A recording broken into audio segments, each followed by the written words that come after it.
5, 4, 3, 2, 1. Do we have any goals this season? Absolutely. We're going to win a lot of games. We're going to get in the playoffs. Bears Nation. I'm not surprised. I thought the guys executed. I thought that they hung in there. And that's what you got to do in the NFL. So third down and long. A twist up front, able to collapse the pocket. Fields keeps it alive. It's a wide open Pettis. It's never going to be perfect. It's always going to be hard. And now Pettis down the sideline. And in. Yeah, I think that was the kind of the play that changed the momentum of the whole game. So, once that play happened, that kind of just started everything else. Fields giving time. End zone. Touchdown. St. Brown. And would you believe this? The Bears lead in the fourth quarter. That was my second read. Felt the defenders come down soft and then saw EQ. He took a good angle with that safety right there. Just hit him for the touchdown. And, of course, the O-line did a great job protecting that play. So, proud of those guys. It's time for the Bears Nation podcast with your hosts, Kevin Lapka and Jake Hassan. Powered by BetStat.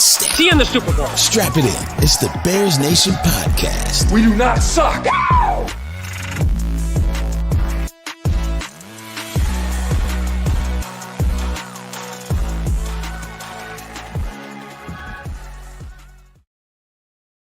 It is Bears Nation podcast. It is September 12th, Monday. And it's a victory Monday for the first time in a long time, many years. The Bears have won a football game and they won a home opener at Soldier Field. Kevin Lapka with me as always, Jake Hassan, and it is Bears Nation podcast. And in the studio that Kevin Lapka so graciously built for us, so graciously and meticulously put together after much tinkering, a lot of trial and error, if you will. Yeah, that's a good way to put it. Couple episodes done here before, but now true lighting. No idea what that was. Gonna ignore it. PC battery is running low. That's unfortunate. So anyway, as I was saying, new lights, new headphones, new everything. New Bears, possibly. Probably not. But we're going to talk about a 1-0, and we're going to talk about a Bears victory. And all right, fine. Say it. Yeah. You could say it for me. I think it'd feel better if you said it for me. Kevin Lapka, I was wrong. The Bears beat the 49ers. They took care of business. They defended their home field. And what was truly just such a Bears sloppy win, and not even from the football standpoint. I mean, just the torrential downpour that all of Chicago experienced on Sunday night, the absolute just crazy weather that absolutely helped the Bears in securing this win. But I was wrong. I thought the 49ers were going to come in, and I thought they were going to not manhandle the Bears. If we remember, I predicted that the Bears would cover. I thought it would be a close game. Right. I did, however, say that if it was an ugly game, and if you force Trey Lance to make mistakes and rattled him, you could win that game. So really, my hedge was correct. So I'll take that a little bit. But no, this is Bears Nation podcast, your place for inanities or what asinine inanities, or what was the exact quote? Let me just comment on YouTube. Let me just pull this up. Insane inanities. Was it insane? Was it insane inanities? It was a whole bunch of adjectives. It was asinine inanities. Your place, your one-stop shop. And I really want to hammer this home. Your one-stop shop. This goes for you, TikTok, as well. Asinine inanities. Let me tell you something right off the bat. You need asinine inanities and childish entertainment. You only have to go one place. It's here. It's Bears Nation podcast. You know what? When me and Kevin Lapka and Chris Nano and Josh Lyles, RIP to both of them, the latter. Well, not RIP. Well, not, theoretically, proverbially. When we started this podcast many moons ago, I sat down on that Skype call and I said, if there's one thing that I want to come out of this podcast, I want some old bag of bones to be on our YouTube page saying that this is a place for asinine inanities. And do I know what those words mean? I know what asinine means because I use it daily. Do I know what inanities are? No. Am I going to look it up? Also no. Because you know why? I'm stubborn. And so we are just going to make that the label of this podcast going forward. And you know what? Honestly, I'm glad that's how the season started. Truly a great kickoff. Commented on our wonderful, wonderful episode with Tom Thayer. And asinine and a great, honestly, could not have asked for anything better. And I'm about to say, I did some numbers on my tweet with that screenshot. And by numbers, I mean exactly 13 likes. Pretty awesome for me. Double-digit likes. We like that engagement. Most of it being my personal friends. However, and I promise we'll stop talking about this and get back to the game in a second. But if you need to go anywhere for asinine and Eddie's, please let it be here at the Bears Nation podcast. Anyway, back to the game. Yeah, I mean, if you told me, let's just start with a general. If you told me that the Bears were going to win this game against the 49ers, there would be 3 touchdowns and not one of them would be involving David Montgomery, I would have laughed in your face. I would have said, you are out of your mind, whether that be receiving in the red zone or running for one. I would have laughed in your face. I mean, granted, we expected this to be a Justin Fields game. We all know that the Bears will go this season as Justin Fields goes. And oh boy, was that first half something to talk about. And we will talk about it. We'll get to the second half as well, though, too, because woohoo. But anyway, if you had told me that the Bears were going to win with no David Montgomery, not even being your leading rusher, would have laughed in your face. Would have absolutely called you a liar. Would have called you a witch. Especially after knowing, pregame that you're playing in the conditions that you played in. Yeah. Everyone, and quite frankly, and I'll preface it with this: the whole conversation we're about to have for the next however long is a lot of people who want to write off the Bears are saying 2 things. They're saying, well, it's week 1. It's week 1. We saw the Jaguars beat the Colts last year. The Saints beat the Packers last year, like 38-3. And the second thing they're saying is, well, it was a rain game. It doesn't matter. Well, guess what? The rain, first of all, both teams have to deal with it. And if anything, it favors the 49ers. They're this power run team that, they're going to run you into the ground. And their O-line is a power O-line. And Trent Williams on the outside zone, Elijah Mitchell. And yeah, Elijah Mitchell went down. But all I heard from Niners fans was the depth that they have at the running back position with Jeff Wilson. And then Trey Lance, obviously, can do the things he does with his legs, which he did. But don't go around saying, well, the Bears only won because it was pouring rain. And that played into their favor. And yes, did they get a little bit lucky that it started to downpour again right when they were up, 9 points with 6 minutes left to go in the fourth quarter. But they were up 9 points. It wasn't like the 49ers needed to go down and get a field goal. Like they still would have had to score twice. So I don't want to hear anything about, the Bears won this game because it was a monsoon. Both teams played through the conditions, but you're right. The way in which they won, I was surprised the way in which they won offensively, but not defensively. Everything that they defensively is exactly what I expected. That was everything that we thought that the defense was going to be. Everything, and then possibly even then some. I think that they exceeded my expectations a little bit. Yeah. And again, like, who knows? Maybe the Bears still win, but it's still maybe a higher scoring game without the rain. Like that, when you're talking about how it affected both teams in the game in general, that's a valid point. But you can't just go around saying, well, it only affected the Bears and not the Niners, or it only affected the Niners, not the Bears, rather. But let's start with the defense, right? Because I want to circle back to one thing real quick. Go ahead. That you had mentioned that you mentioned the 2-score game and that the Niners would have had to score twice.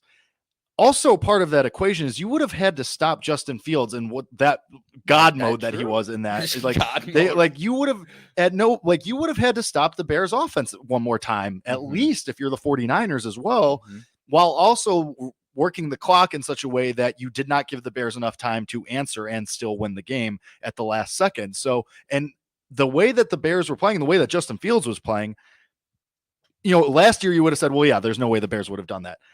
Based in one game, one half. This is one half of football, but based on the way things were going and the confidence with it Justin Fields was playing, the amount of play action that we saw the switch from shotgun to under center and play action, and look what happened immediately. So, I mean, I'm not confident that the 49ers would have stopped the Bears from scoring again either. So, point. No, but yeah, we can talk about the defense. I mean, like I said, basically everything that we expected from the defense. We talked about last week in our preview that this team seems to be buying into the hits philosophy, and we saw it. And, there were guys who were skeptical at first, Jalen Johnson being number one, I think, at the top of that list. And then even he's saying after the game, like, yeah, we're in, and you see what happens when we're into it. And Eddie Jackson ends his turnover, Joe. Eddie Jackson gets his first interception in 3 years. And I mean, the defense, and that's what I mean when I say, and then some, because they really, I mean, you got 5th round rookies, Dominique Robinson coming in, getting sacks and making very, very big impact plays too, to help you, stop the 49ers from scoring and help you obviously then go on to win the game.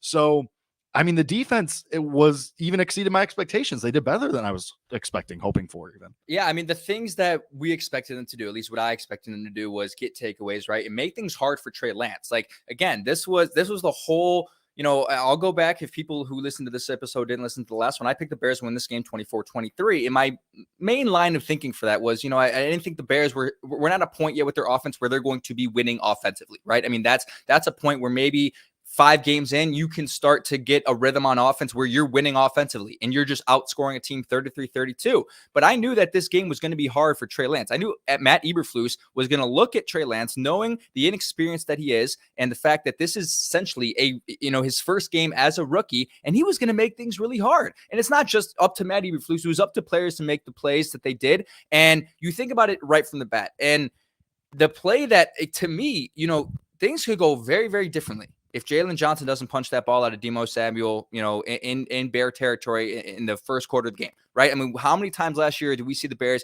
go down early? They're down, and they went down 10-0 in this game. But it was if it happened a little bit earlier, you're a little bit less confident, all right? And then it's raining, right? So you don't really have the opportunity to show off a lot of offensive prowess to really come back from a larger deficit, right? I mean, that play.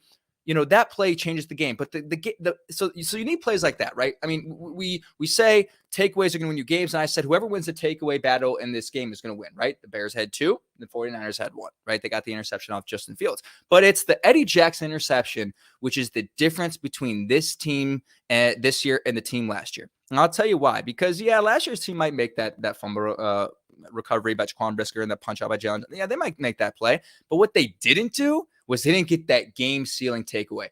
And in every big game, the Chicago Bears won in 2018, which was, the prime season for a majority of Bears fans, especially the young ones, right? The one we all remember because they led the league in takeaways. They're so good.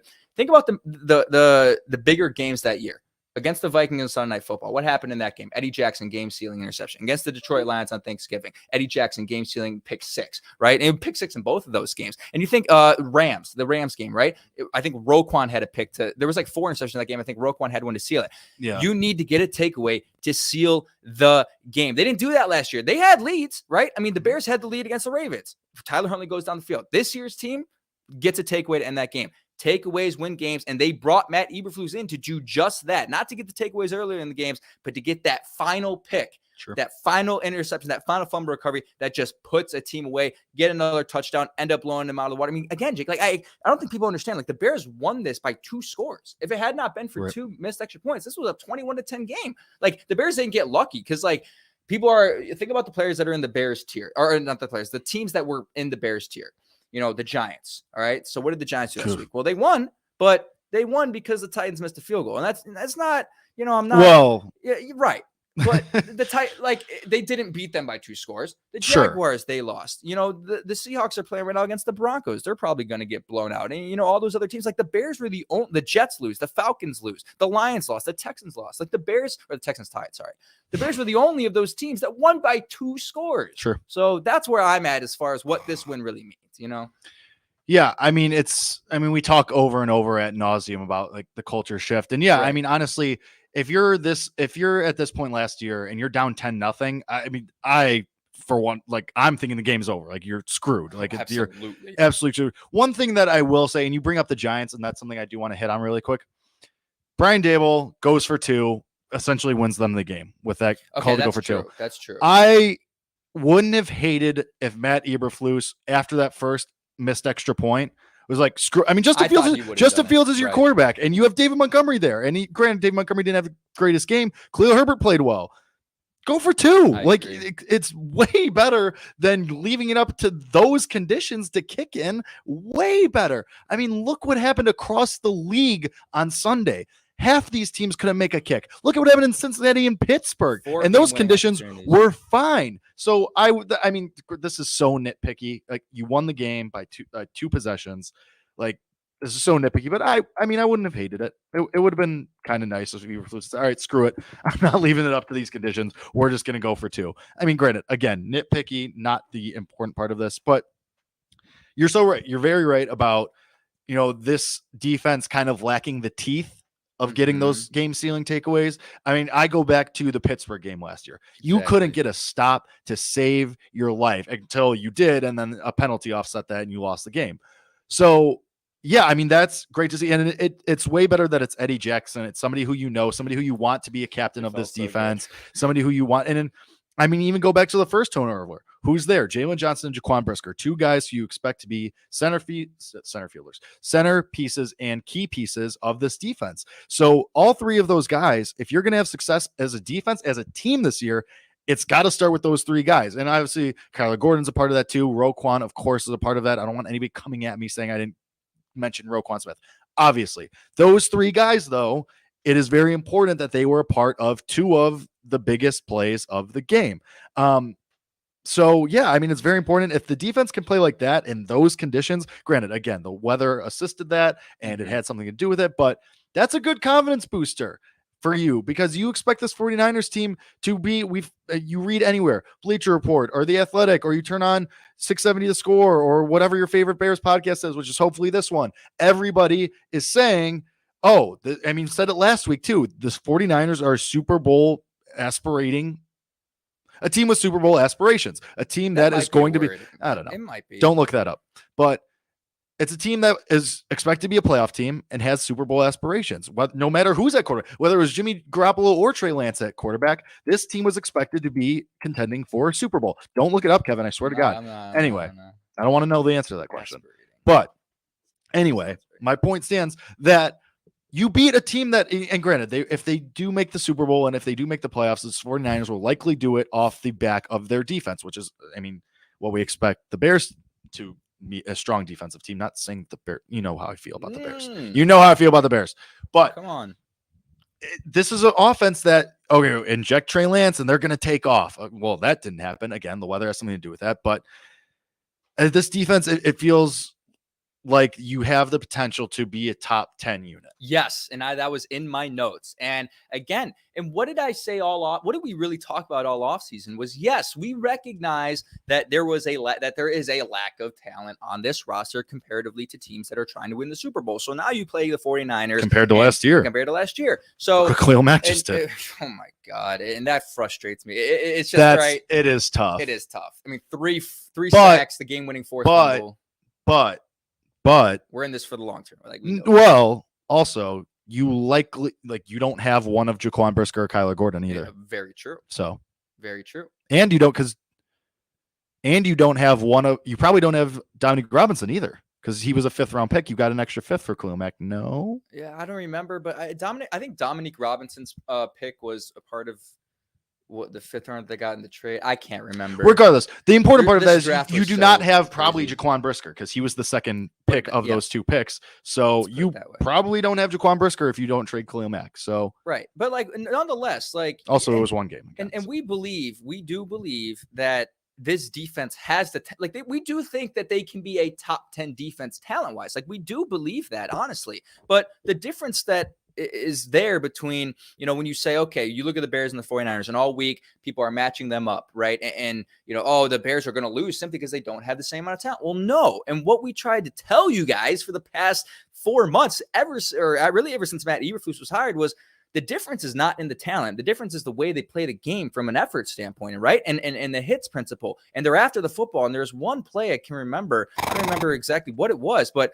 it was a tackle for loss. And I see 7 blue jerseys on the 7 blue jerseys at the running back. And I'm like, we never saw that last year. It's effort, it's accountability. And what is it, Jake? It's discipline. I mean, the 49ers very well lost themselves that game because they committed a ridiculous, I think it was 11 penalties, a number of them for 15 yards, a number of them extending Bears drives, and you can't just chalk it up to, well, the Bears got lucky with penalties. No, be the smarter team, be the more disciplined team. Last year, that was part of the hits, which is part of hits principle. It's intensity, it's takeaways,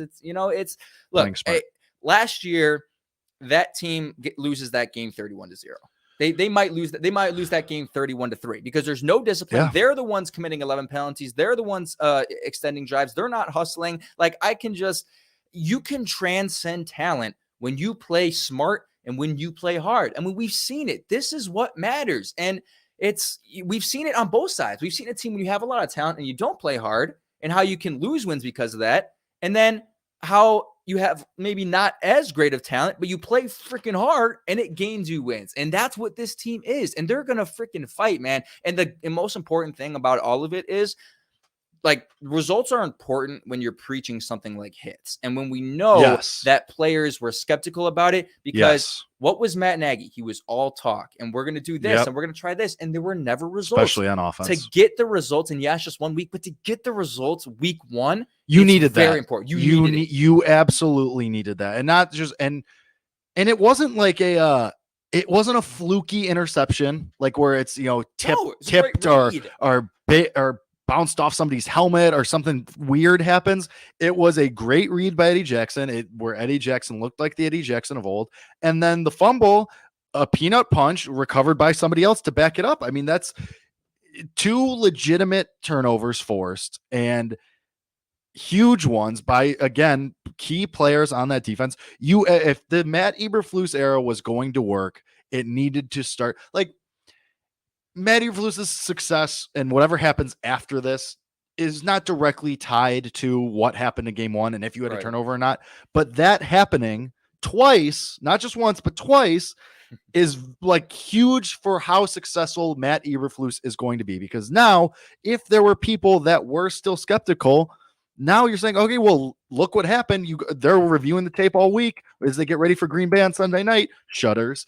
But, like, now you could say, like, guys, look, this works. We stopped the 49ers twice. And then even on the sack, that saved you 4 points, because then the 49ers had to settle for a kick instead of a touchdown that likely happened. So, yeah, I mean, the Matt Eberflus era needed to start that way on defense. And it's a very positive step that it did. And I think it's a very good ground level, like entry level foundation for you to now build on for the rest of the season. You're absolutely right. And when you look at the makeup of the Bears' schedule, it's also important from a momentum and confidence standpoint. Again, it all goes back to the fact about people buying in, right? Because if you had lost that game and everyone's not, even if you played hard, again, results are in the win-loss column. That's where the results are. I think this is a team that doesn't look for moral victories. Like, I think this is a team that is like, the victories are in, the final score at the end of the game. Matt Eberflus does not strike me as a moral victories guy. No, he does not. And I love that. Right? Yeah. And moral victories are okay to a certain extent. If you freaking score 40 points and you lose 41-40, there is a moral victory there that you're off, right? Like, there are moral victories to be found, but in general, you can't chalk it up to moral victories every week. But when I talk about the makeup of the schedule, like, so now you want to know next week, you got to go to Lambeau on Sunday night, and we'll preview this on Wednesday. But although the Packers did what they did against Minnesota, like, you're not. That makes me feel worse. That makes me feel worse. Well, it doesn't make me feel worse entirely, because, like, there are some serious flaws to that team that I think need to be addressed. But Rodgers is gonna have a vengeance. Might take a Percocet before the game. We don't know. Ayahuasca. We maybe he didn't do his preseason rituals yet. Well, now he needs to do that. And again, we will talk about this on Wednesday for our preview episode. But just a reminder: after the Packers got embarrassed in Week 1 last week, they went then game Week 2 and just absolutely drubbed the Lions, and Rodgers had 400 yards and like 4 touchdowns. I looked it up. So okay, so that immediate after game, legitimately, he had like he only like had like 4 or 5 incompletions all game, threw like 30 times and had 4 touchdowns. Well, yeah, I'm scared. It's going to be different this year. But to that point, and again, we'll talk about this Wednesday. Like, you feel way worse about this game if you lost. If you lost against the 49ers, like, now, okay, you're 1-1. You have 2 cupcake games after that. Right. Well, maybe not cupcake, because the Giants look like they might be okay, and also the Texans. However, winnable games. Let's put it that way. Very winnable games. And again, not to get ahead of ourselves, because we're going to do preview episodes and blah, blah, blah, blah, blah, blah, blah, blah. You know how it goes. But my point being that you needed this win, because you're likely going to lose on Sunday night in Lambeau, but you still feel okay because you're 1-1 and you beat one playoff team. And, if you lose to Vengeance Aaron Rodgers, then okay, then you try to get them back when they come to Soldier Field later in the year. Fine. You're in a much better spot, because then you have a couple winnable games immediately after that. So literally right away, literally the next week. So that's what I mean. Yeah.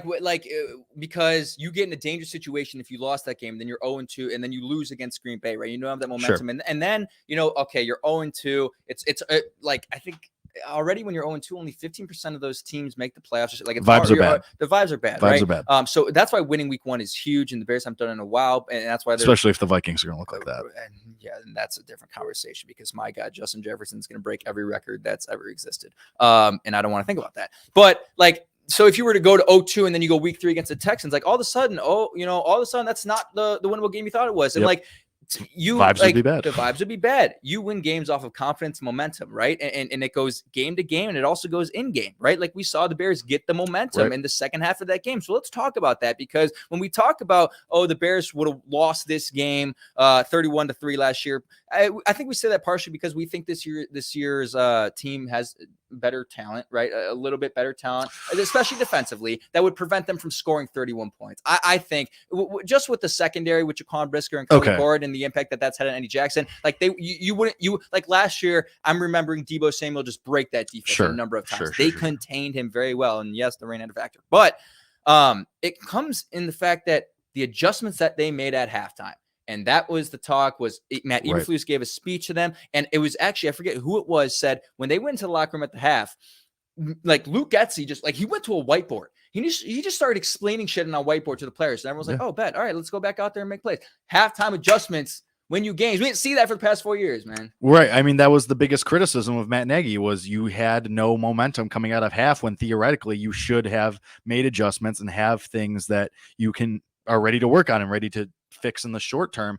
And lo and behold, no fixes short term, no fixes medium term, no fixes long term. And thus Matt Nagy is some kind of assistant with the Chiefs. And Ryan Pace is building the Falcons into a dumpster fire. So is Matt Nagy getting another head coach job if the Chiefs just keep putting up 40 points? No, because everybody knows it's not negative. Like at this point, it's Patrick Mahomes being awesome.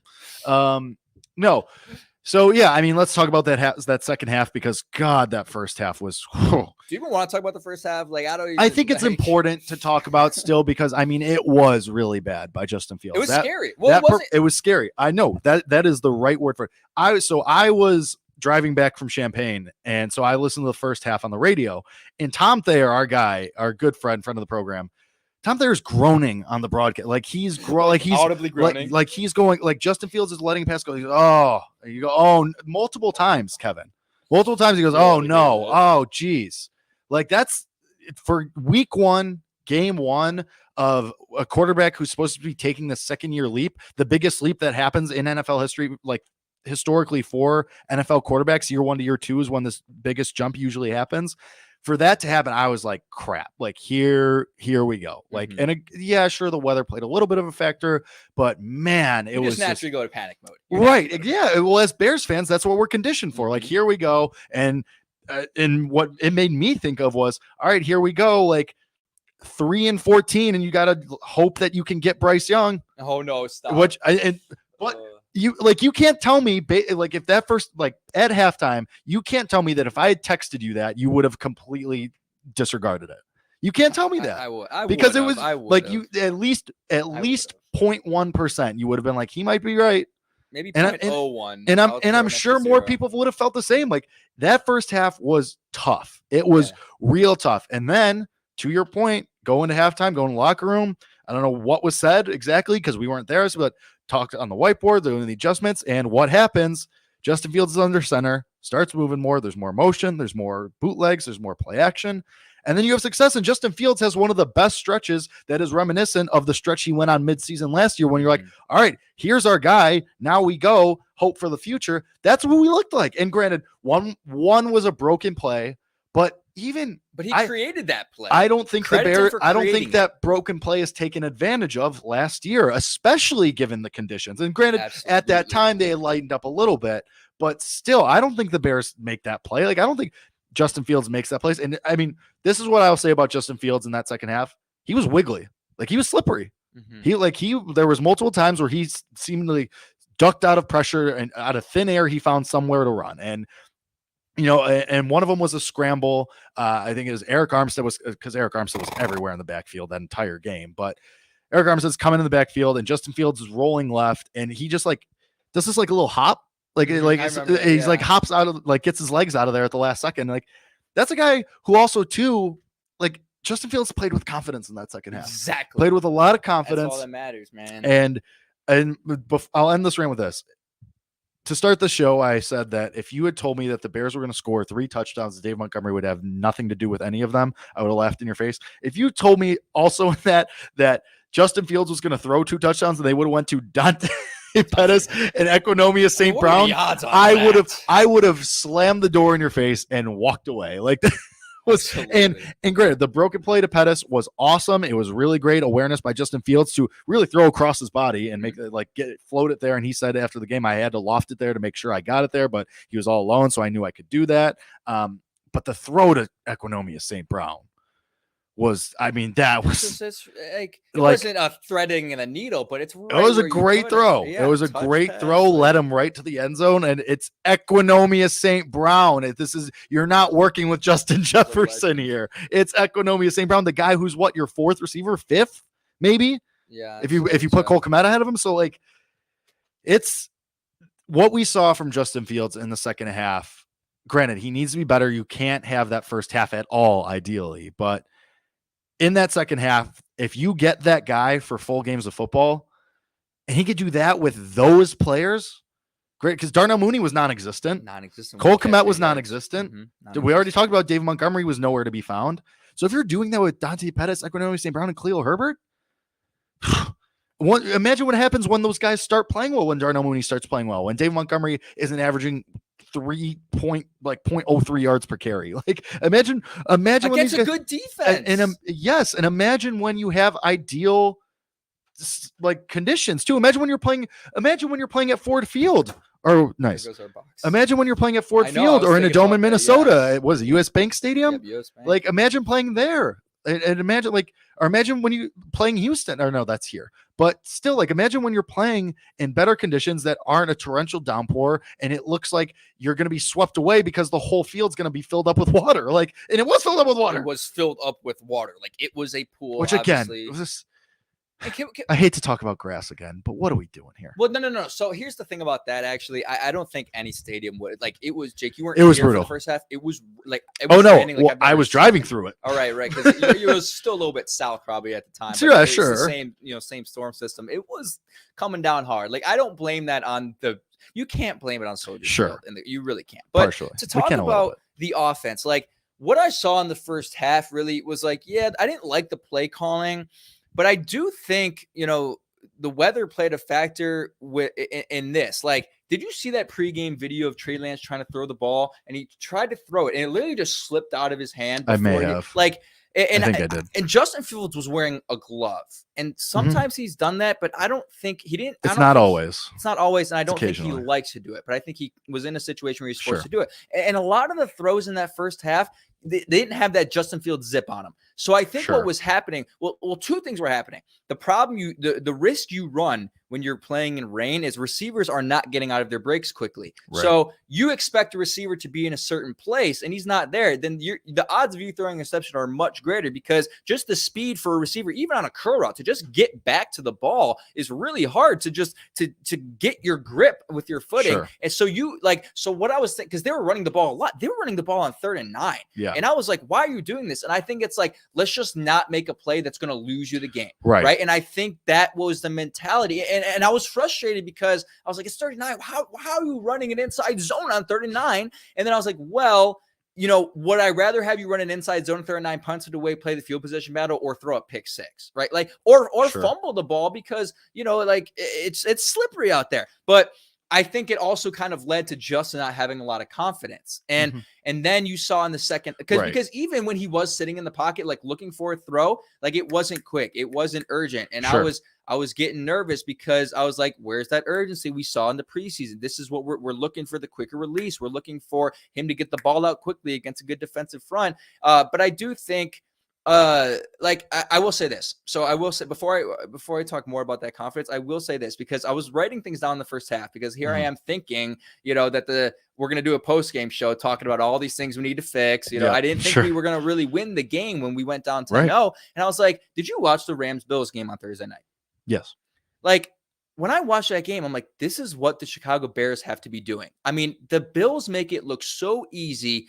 And what they're doing is not that complicated. They knew they're playing Aaron Donald in a very, very impressive defensive front, the best defensive player in all football. By the way, Dwayne Brown, Jaquan Brisker's trainer, he called me like 2 Did he really? Yeah. Jaquan Brisker gets the fumble recovery. He called me. He's like, what I tell you, defensive player of the year. He's going to be a Hall of Famer. What I tell you. It was so good. But like the NBC was talking about it all night. The Bills, they're just getting the ball out in 1.5 seconds. Like easy stuff. Quick. And I think the Bears still need to do a little bit more of that, right? So that's what I think, because again, it's hard given the conditions, but like that's all the Bills do. That's all the great, like the Chiefs are a little bit different, but when you watch the Bills, especially when you know you're going up against a defensive front, like you don't have 2 seconds to throw if Aaron Donald's coming at you.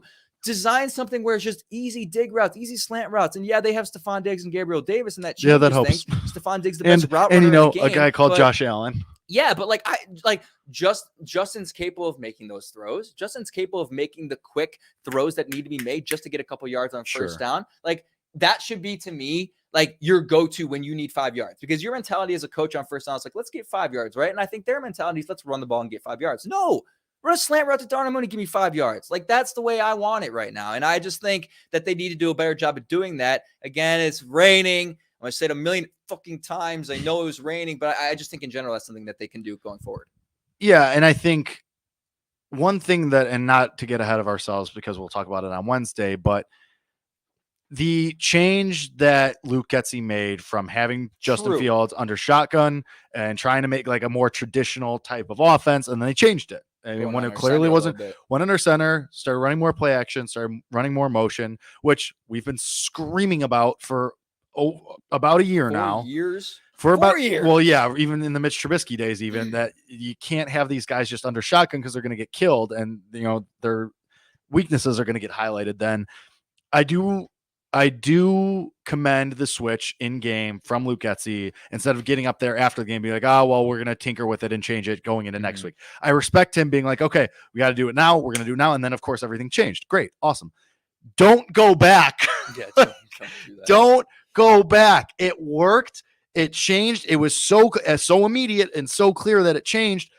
Don't even mess with it. Do less shotgun. That start with under center and start with all those things that work. And then if you want to sprinkle in shotgun for different situations at certain points, sure, but don't make that the primary setup.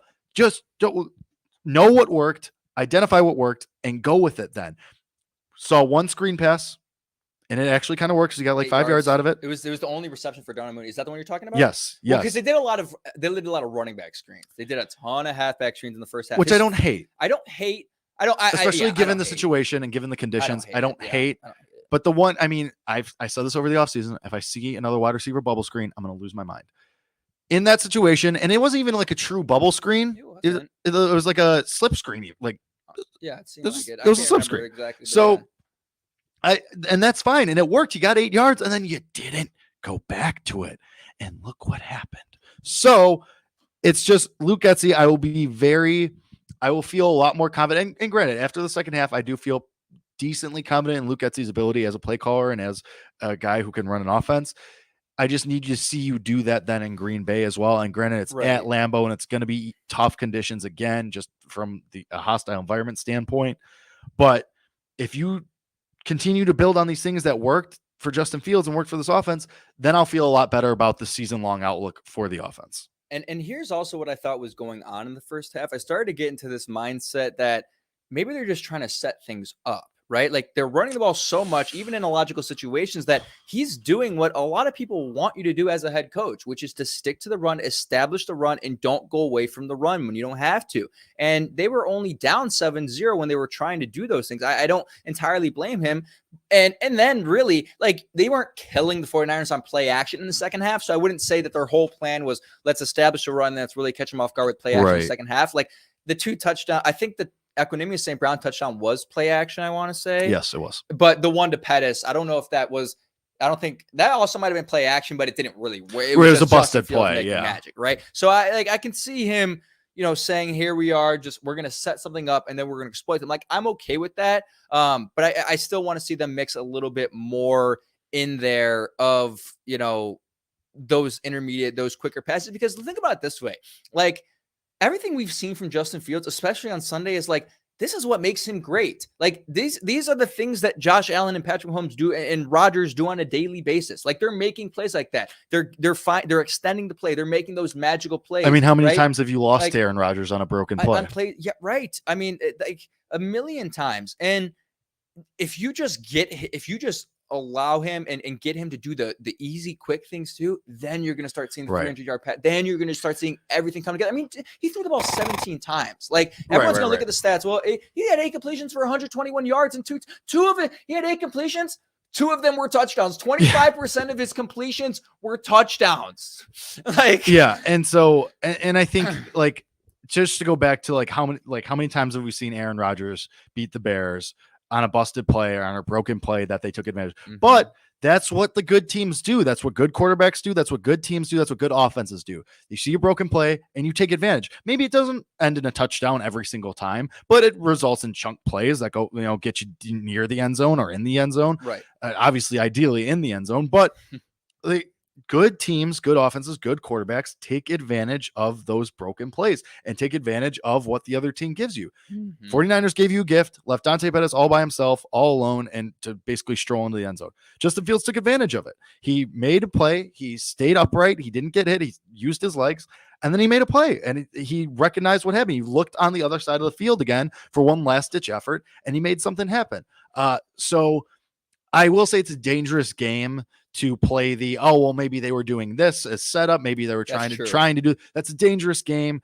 Look at what our eyeballs tell us. What our eyeballs tell us was first half offense was not working, not even kind of a little bit. Change things. But then things changed and things started to click. So, and here's what's important about, let's go back to that Pettis play. And here's why, again, it's not just Fields. Like that play was Fields making magic, but it wasn't just Fields that made that play happen. Because you think about Fields did that a bunch of times last year. Sure. He broke the pocket and you didn't see completions like that. You want to know why? Because Fox showed the replay of exactly, they had the camera right on Dante Pettis the whole time.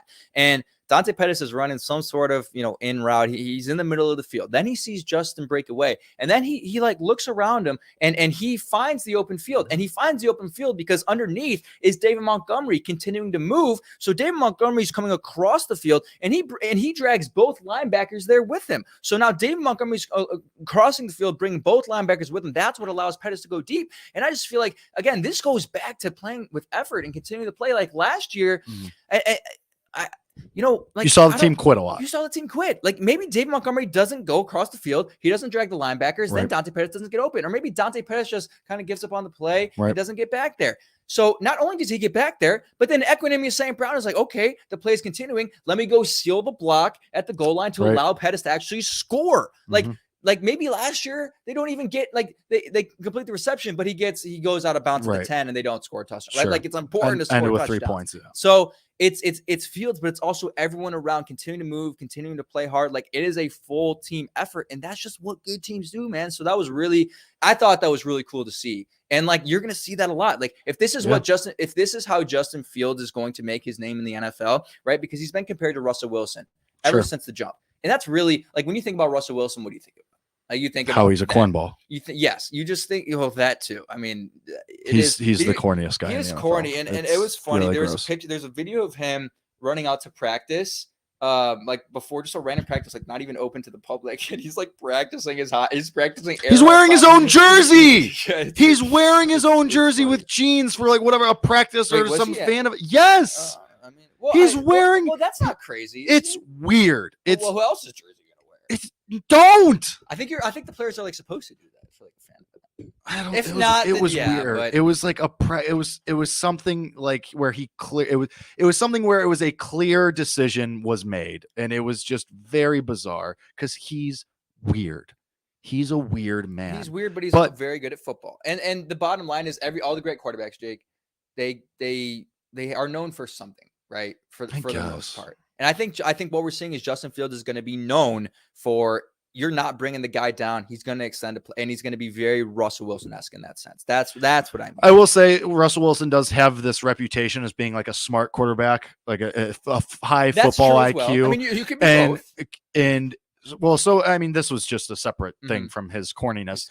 Like, he has this reputation as a smart quarterback, as a guy who has a high football IQ, and I do see that with Justin Fields, especially in his post game, where he's like, "Yeah, this is what happened, this happened, and this happened, and the play broke down, and then that, and that." Like, and that is encouraging to me about Justin Fields, because we saw it a little bit last year, but they were losing, so it's kind of like, yeah, whatever, dude. Like, but after a win, and he's breaking down how these plays came to be, like he's breaking down the touchdown to Economy of St. Brown, and you're like, wow, like this guy, what was our criticism with Mitch Trubisky the entire time he's here? His processing, like how he was able to process the offense, how he was able to process what he was seeing in front of him. Justin Fields goes up there and he's breaking it down and he's reciting it like that, what he saw and why he made the decision to do what he did and make the throw here and da. It's encouraging. So it's like, okay, if he has the mental aspect down, eventually, theoretically, that's the hard part. Theoretically. Yeah. So then, like everyone, like you're an athlete coming out of college. Like, right. So then theoretically, the throws and the big runs and the chunk plays, that should come later and then hopefully easier, because he's already got the hard part down. He's seeing it. It's just a matter of making it happen. And maybe it's not the harder part. Maybe it's the easier part, because it's easier said than done. Age old saying, obviously, we've all heard it. But, I don't know. To me, it's like, okay, it's just a change from Trubisky. Like, you're not hearing they got to simplify the offense. They got to dumb it down. Not dumb it down. That was mean. But like, they got to simplify it, and they got to, kind of condense it so that he can like process it quicker. And Justin Fields is like, no, I got it. Cool. Easy. Good. I mean, and granted, he's second-year quarterback. He's essentially still a rookie. He hasn't even made 16 starts in the NFL yet. Or now I guess 17. But you know what I mean? Like, he hasn't even made a full season's worth of starts yet.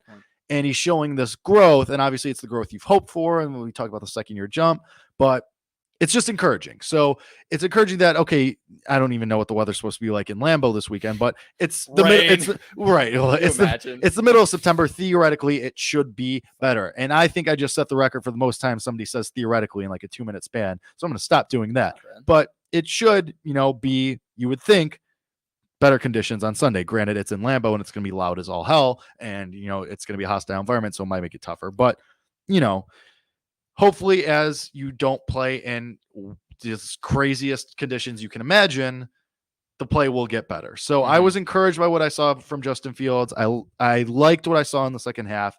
Really liked the team water slide moment. That was awesome. Think speaks to the culture, which we talked about and we touched on. Absolutely shows that kind of unity. And speaking of the unity and the guys that fight for each other, it seems like the offensive line is a really tight-knit group. It seems now they might not be very good. We'll see what happens. There were definitely some moments, but there were also some moments, and I want to highlight this one because it's the man we've talked about all offseason, Tevin Jenkins. He's at right guard. Then Lucas Patrick is in at right guard, and with the club on his hand, and it's weird, and then they're interchanging. Not really sure what was going on there. Not sure I love it, but it worked because Tevin Jenkins, he's at right guard. Okay. He stands up a defensive tackle and immediately he's looking for the next guy. And he looks to his right and Larry Burham's struggling with Nick Bosa. And Tevin Jenkins just lays out Nick Bosa. Like, really? Puts him on his ass. Like, I forget. I might have liked it. I'll try and find it, but he puts Nick Bosa, like, and it was more of like a chip. He helps Larry Borom. Like, Larry Borom also had a hand in this, but like Tevin Jenkins stands up a defensive tackle, turns him away, and then is looking, sees Larry Borom having trouble with Nick Bosa, and then goes over there, puts a hit on Nick Bosa, helps Larry Borom put him on the ground, and then Justin Fields starts to run, and Tevin Jenkins says, all right, let's go. He's starting to run down the field then too. So if that's the Tevin Jenkins you're going to get every time, awesome. Like, that's great.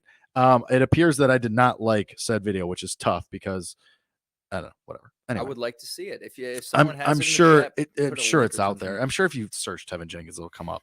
But anyway, the offensive line had some moments and it was a little scary, but similar to the rest of the offense, they did get better in the second half. And maybe that's because there was less rain for them. Maybe it's because it was like the more play action and the lack of shotgun setup. I don't know. There were, and I mean, this is kind of expected because you have, a rookie left tackle, essentially a rookie right guard, a second year's right tackle, a guy who's got a club on his hand who you wanted to be your starting center, and then he's not. And so it's like, there were ups and downs. It was kind of what you expected. There were some bad moments. There were some good moments from the offensive line. Overall, I think there was potential for them to be at least a decent unit this year.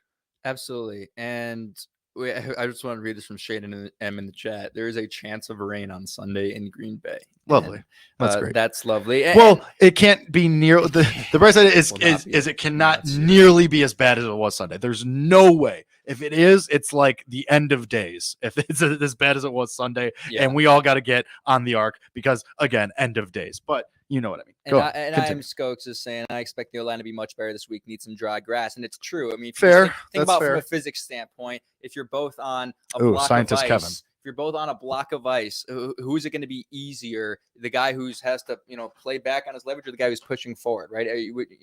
Fair. In general, if you're getting pushed back, it's harder to keep your footing and keep your leverage when you don't have any. So it's that there's truth to that. But I think what you saw in that first half, why I was concerning was a lot of the times on the broadcast when they were talking about the problems with when Justin Fields was sacked and he was sitting in the pocket a little bit long, but I think that was happening because they would show the receivers and there was no separation. And that kind of goes back to what I was saying about, like, I just don't think the receivers could get separation given the conditions. But I think with the O-line, the important thing to notice, right, is, well, things are going to change once the club is off of Lucas Patrick's hand and he plays center. Like Sam Mustipher, and look, Mustipher, they're going to start popping it in the chat because he's back. He's a starter again. Let's run it back with Sam Mustipher. But he has limitations. He does. But credit to him for at least being there, right? Because he's serviceable. He's serviceable. And if we didn't have him, like, you'd be a lot more. I mean, who'd you go to? Doug Kramer from the Pace signed Doug he's Kramer injured, off the Packers squad? Oh, he's injured. That's right. But he's on the practice squad, or he's on IR.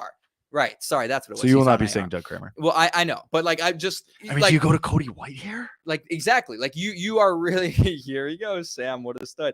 You are really stop that in a bad position. But like I do think things change once you have a solidified, on every single drive, who's going out there. So do we think that this like rotation with Patrick and Jenkins is just so Patrick gets some work and gets fresh and gets some work with these guys? And obviously then the plan is to put him at center and you put Jenkins at right guard. And then, okay, there's your guys. It's Jones, Whitehair, Patrick, Jenkins, Borum. Yes. Because, no preseason reps for Patrick either. Like, why not get you some reps? Right. I think that's what I see it. And we don't know the timetable of how long the club. That's what concerns me. I believe it was it was close to him not even having it on this week. So if I had to guess, if that's what we know, then next week he'll definitely not have it on.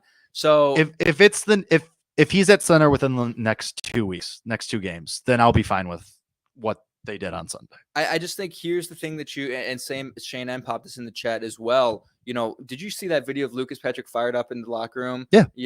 I think you have an offensive line that's really, really intense. Well, even on the touchdown, he's lifting Justin Fields up into the air. Man, my brother in Christ, you have a club on your hand. Should you really be the guy that's lifting people in the air? There goes Justin Fields, falls on his shoulder. Right, yeah. Let's leave the lifting of people while the club is on to somebody else. But did you see?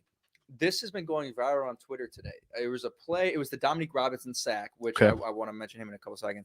On Trey Lance, he beat Mike McGlinchey, and he threw Dominique. I mean, did you see he threw Trey Lance to the ground? I mean, he pulled with the jersey. Yeah. Oh my God, it was just incredibly athletic play. But immediately after, Mike McGlinchey, right tackle for the Niners, just walks off the field. He runs off the field. Beats him, yeah. And Trent Williams also does not acknowledge Trey Lance or any way. And they have issues. And 49ers fans who might be watching this because they're mad at me for going on their podcast and picking the Bears on both of them, you can think that those things are just minor little things that don't matter. No, those things matter. We saw it last year as Bears fans. Well, it already happened. We're already as far as the 40, apparently teammates. Apparently there's already whispers that Shanahan and Lynch are going hey, don't give up on Trey. Hey, he's going to be, don't start. I mean, whatever. This isn't a 49ers pod. Who cares? One thing I will say about Dominique Robinson is, did you see his quote about Williams? Where he was Williams? About how he's he tapped his foot. I saw on film he taps his foot twice on a pass play or something like that. That's crazy. That's the Matt Eberflus intensity part of the whole hits thing, intensity and being attention to detail and being committed. Like, I mean, I respect it. What does the S stand for? Playing smart. There's Smart. like there's a PS. silent P. Yeah. Silent P in there. And I think about Robert Quinn, very technical player, right? Sure. I think Robert Quinn is also probably really good in that. I think we know he's really good in that area where, he's just recognizing tendencies with offensive linemen, and Dominique Robinson, has learned from that guy all off season. So I'm very glad they didn't trade him. But yeah, I mean, like, this is a guy, Dominique Robinson. Now here's a guy. Chris Collinsworth. He was bad last night. Yeah, I mean, like, Collinsworth was bad. He shouldn't have done the game. And it's not I actually am not a Collinsworth hater, to be honest. No, I love Chris Collinsworth. Like, something about his voice just it speaks big game. He's awesome, right? But there's a lot of Jack people that hate Collinsworth, on the other hand. Yeah, yes, but okay. It is the people at NBC, whoever's making these decisions to curse us with Jack Collinsworth and Jason Garrett. Not once, like, twice, I don't even mind Chris Sims twice in a 4-day span is insane. And honestly, a crime to us as the viewer. Garrett was bad. He stinks. And we have to listen to, or we have he to see that. Sucks. We have to see that pregame next week. He's so bad. We get 4 hours of. Or not, why? Football Night in America is like 2 hours. He's not good. He's bad. Get him out. Drew Brees was great on Thursday. Why don't you just bring Brees back? But anyway, what were we talking about? How did we even get to this conversation of Collinsworth? Because you said here's a guy. Yeah. So here's a guy in Dominique Robinson, and you will literally hear those words on Sunday. Chris Collinsworth will say, "No, here's a guy in Dominique Robinson." Hopefully he can say it. Hopefully we hope he can actually say it if he figures out what's going on with his illness. But I think the reason why he's going to say he might not be ill. Jesus. What? Who says he's ill? I think he's just. He's an off night. He doesn't have to be ill. No, I thought he was just like sick. He doesn't have to be sickly. Not like sickly. Well, you said illness. Illness like a cold. Illness makes it sound way worse than it is. When a player goes on the injury report, there's an implication. When you say illness, there's an implication. It means like you have like the flu. No, just say you have the flu. Okay. It's not that hard. Somebody in the chat back me up on this. I'm right? A cup of chicken broth could have done him well in the pregame, but he is going to say with his hoarse or not hoarse voice. Now, here's a guy in Dominique Robinson who was not even expected to play the amount of snaps that he played on Sunday. This was a guy that, okay, he's really, really new to the position. He's raw at defensive end. He played quarterback, and now he transitioned to wide receiver, and now he's drafted as defensive end. He's going to come in and learn from Dominique Robinson, he's going to come in and learn from Robert Quinn and Travis Gibson and Al-Qaeda Muhammad, who I thought played really well as well. And he's going to take a little time. First game, plays, I don't know the exact snap count, 1.5 snacks, 5 tackles, I think a tackle for loss as well, and a 5th-round rookie. Yeah. Who's played the position for like 2 years. Yeah. And it's not just, he got lucky and like they missed an assignment on offensive line. No, he physically dominated Mike McGlinchey, who's not a bad player. And outsmarted Trent Williams. Dominique Robinson and and then just think about it, Jake. I mean, this rookie class, we didn't even see Velus Jones Jr. Yeah. And I think he's going to really add something to that offense and the return game. Chester never looked a little slow on the returns. He looked a little slow. He looked like running through sand didn't everybody?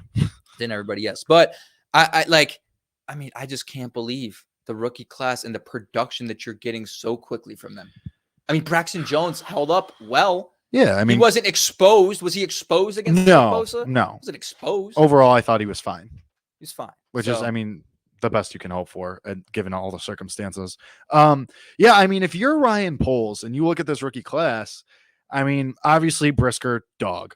Kyler Gordon, I mean, you didn't really hear too much of him or see too much of him, but I mean, that's fine because honestly, if you're not hearing a cornerback's name, that's almost as good as hearing it because, if you're hearing it, it might be a bad play. So honestly, it just means he was solid in my eyes.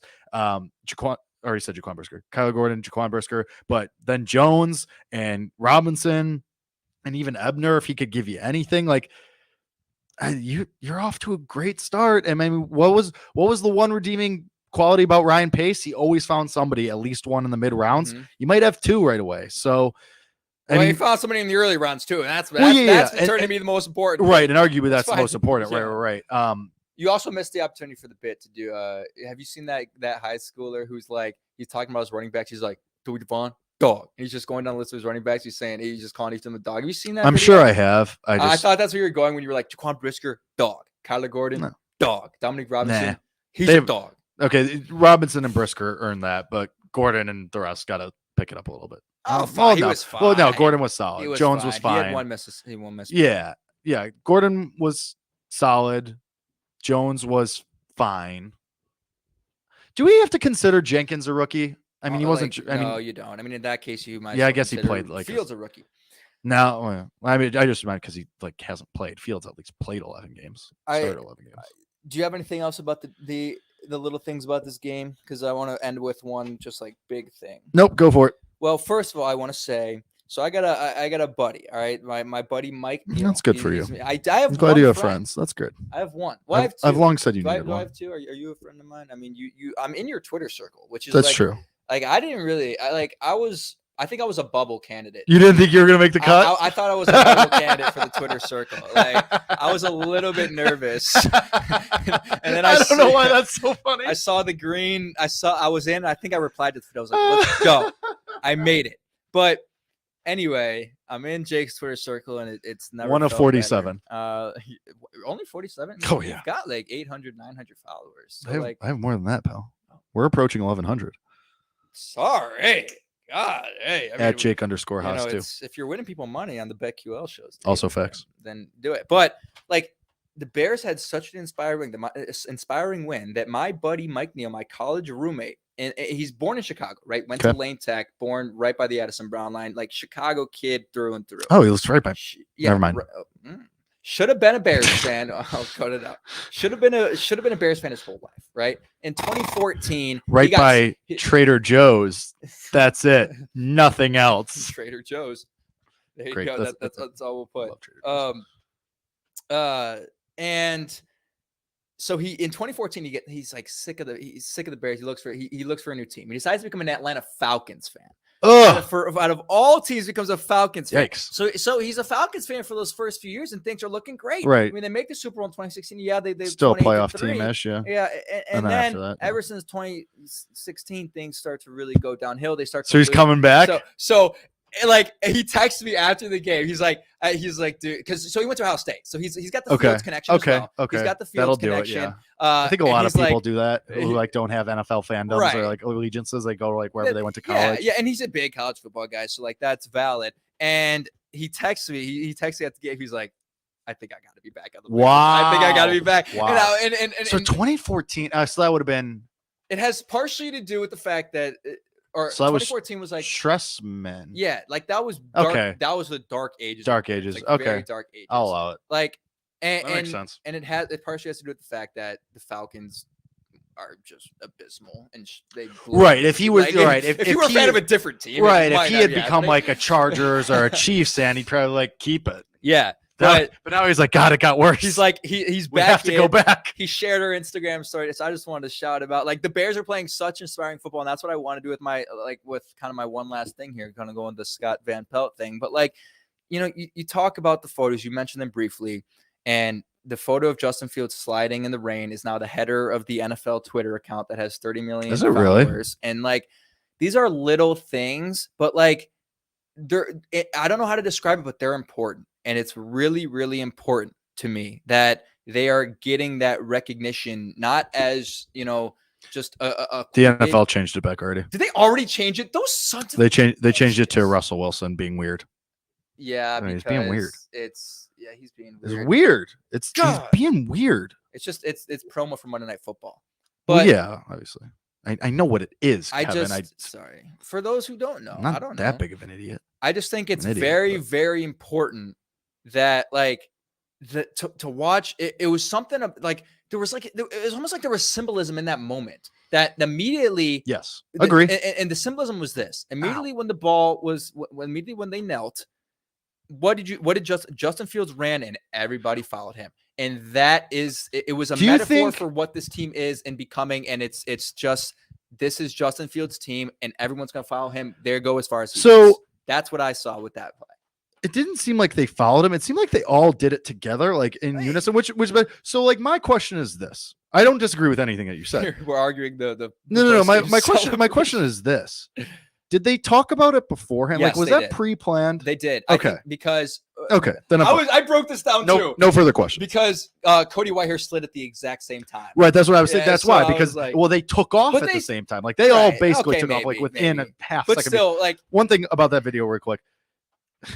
You can see it when Justin Fields hits the ground and it splashes. Some of the water gets in his mouth, and that just seems really gross. It is gross. That does not seem like an ideal. But he still smiles. He kind of powers through it. So it's like credit to him. I would have been like, bleh.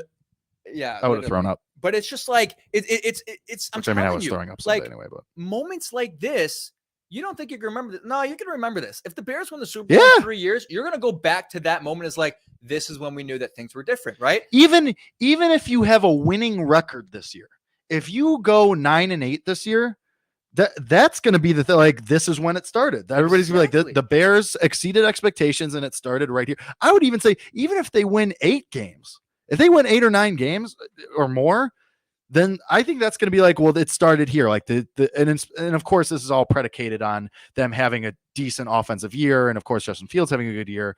But that's what everyone will go back to. Like, look at this moment where they kind of like came together and showed that they're, a team, a squad. Yeah. Team. So like those are real signs of a good culture. Like they are real signs of a good culture, a good culture. And it's something, again, like when you think about moments like this and try to think about some of these moments in like the NAG era, right? And you think about not a lot of them. In 2018, though, you get that moment of Mr. Trubisky. I think it was the game he scored 3 touchdowns against the Lion, and then he throws the ball against the wall, and there's that pose flexing, right? And that photo of Justin Fields in that like hero pose after he pops up from the slide, like it's just an embodiment of like, we're here. Like we told y'all that this is that. Well, they said that specifically after the post. He's like, we told it like this wasn't a surprise to them. And they have belief in their quarterback. They have belief in each other, and they're going to go out there and play their ass off. And when that moment happened, because they showed it on Fox, I was like, I audibly said, I love this team. And it's so early to say that, but I think even if they lost, like I'm all in on this team, man. And I love them for the right reasons. Were all in on this team regardless.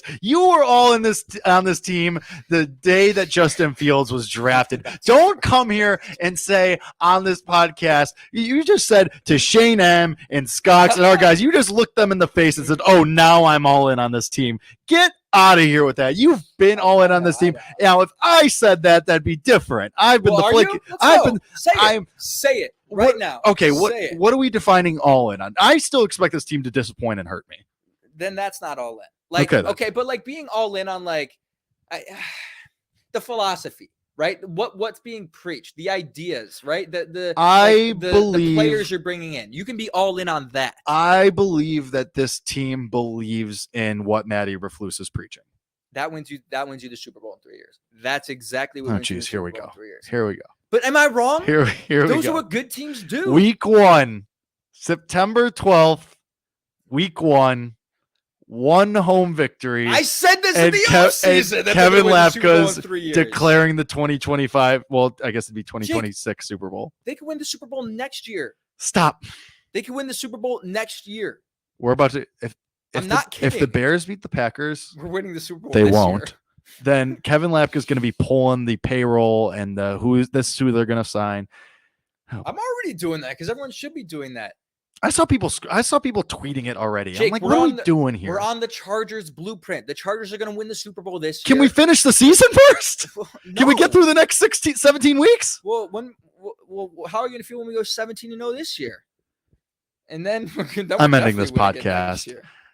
All in all, Bears win. Great win, Jake. A really good win. Tell them you're all in. A very good win. Of course, I love this team. I'm doing a damn podcast. Yeah, you love the Bears, but you don't like this team. You know what I mean? I don't love this team yet. I could be swayed. I could be convinced. If the Bears go, I'm not doing this with you. Just do the tease. If the Bears win next week, you're convinced. They're not winning next week. We'll break it down on next week's episode. I'm not. Well, we have an episode in 2 days, Kevin. No, it's next week. Too, so. Also, I wouldn't completely write it off. Like let's not. The Bears can win? I'm not going to make my prediction yet, but there's your tease. You're telling me to tease the next episode. There's your tease. Kevin Lapka, shocking. He's picking the Bears. I didn't say that. Shocking news. This just in. Delirious Man picks team that he's in love with. Well, you know what? Who's 1-0 on record predictions this year, Jake? Can we address that? You want to pull the all-time record, Kevin? You want to do this game? I'm definitely up. There's no way you are. There is a 0.0% chance that you were up in the all-time predictions. Jake, You've been on the show what? So this is your because I started this before you. Moment, so you've been on the show. In the moment, I'm 1-0. You've been on the show one. This would be the 4th season, correct? Yeah, this would be your 4th season on the show. Over the last 3 years, I am for sure up 100,000,000%. I have a better record all-time predictions on over you on this show. 100%. I have never been more sure of anything in my life. I would bet my life savings, which granted is not a lot, on that. If we can get a listener out there that can go back to every single. What do you do? What is this? What is happening right now? What is this? What is this? This persona. This is it. I'm removed from the Twitter circle. This is the end of weird. This is the end of because I'm sitting here and I just know you're spitting bullshit and all that matters. It's not. I'm right. The past is the past. I'm 1-0. You're 0-1. Yes, you are 1-0. Bears country. And let's then ride. oh my God, Bears country. Let's ride. We will be back on Wednesday to preview the Sunday night football game against the Packers at Lambeau Field to see if the Bears can potentially maybe carry the momentum from the 49ers game into Lambeau Field and show us something and shock the world. Who knows? Weirder things have happened. So for myself, for Kevin, thank you as always for listening, for watching. You guys are the best. We love you.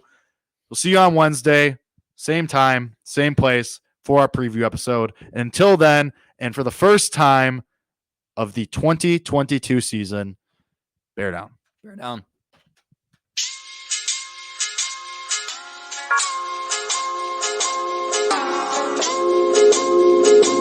Bye.